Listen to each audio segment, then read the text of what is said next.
okay, if I got to take Catherine, then you get to explain KRISTINE to us. Yeah, so Dr. Hurwitz presented the KRISTINE trial.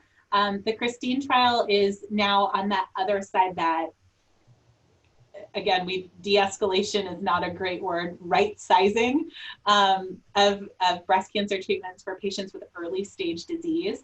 And so that study was really sort of asking, does everybody need the chemotherapy backbone?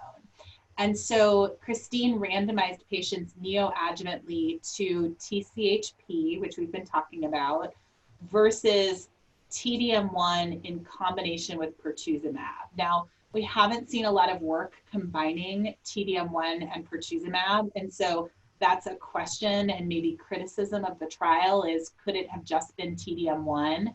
I think that if pertuzumab had not been included, everybody would have been saying, well, one arm had dual HER2 blockade and the other arm didn't. And we didn't really see any unexpected toxicity of adding pertuzumab and TDM1. So I think it was a wise trial design.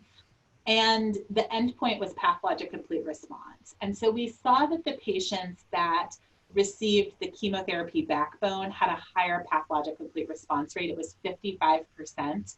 And for patients who had the TDM1 plus pertuzumab, it was 44%. And that was statistically different. So it was considered a negative trial because the comparative non-chemo arm had a lower pathologic complete response rate.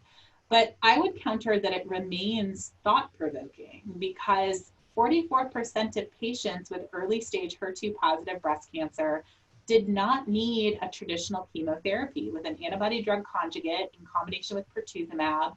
44% of patients had a pathologic complete response. And there was a significant improvement in grade 3, grade 4 toxicity, where the antibody drug conjugate arm had only a 13% risk of grade 3, grade 4 toxicity, as compared to the chemotherapy backbone, where 64% of the patients had a grade 3, grade 4 toxicity.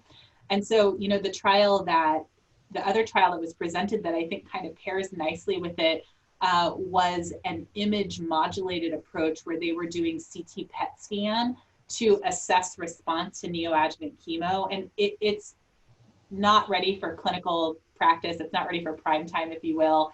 But they did see some nice predictive intent coming out of PET scan to determine how likely somebody was to achieve a pathologic complete response. And so I can picture future directions, and I'm probably jumping ahead here.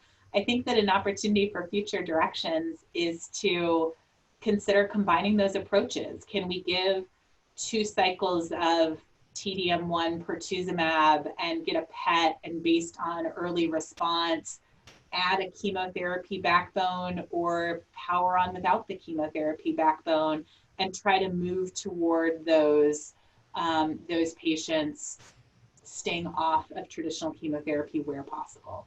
Yeah, absolutely. You know, one of the interesting things I thought about KRISTINE was the majority of those events that happened in the TDM1 pertuzumab arm were actually local regional events of, you know, the tumor not responding in the breast, et cetera.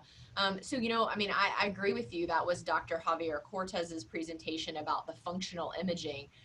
And it reminds me a little bit about the PATA-1 data, if we're gonna, you know, jump over into the ER positive world again, which we're allowed to, right? Yeah. You know, I mean, I think that idea of, you know, starting a therapy and being able in real time to figure out how a patient's doing on that, and then kind of, you know, the fork in the road and potentially being able to go in 2 different directions is probably something we're going to move towards more often. And I think that's very attractive for a patient to not kind of, you know, guess or use these educated guesses about what we know about their tumor, but to actually test it and see how it's working for them and if it's good enough or whether we need to add something in addition. I mean, I think, you know, if I were a patient, that would be a very attractive strategy for me. Yeah, I found that, I mean, patients' capacity to adapt and change and understand how the plan is unfolding is remarkable, and they are amazing. And we are doing that more and more in breast cancer. I mean, Catherine, even, you know, the capecitabine story and triple negative breast cancer. I mean, there's more and more opportunities where we're giving somebody treatment, seeing how they respond, and then deciding if we need to change the plan a little bit. I think that that's just become a regular part of my communication and planning with patients. And I think that moving to an even more complicated paradigm is not something that's going to limit us in our ability to provide best care for patients at all.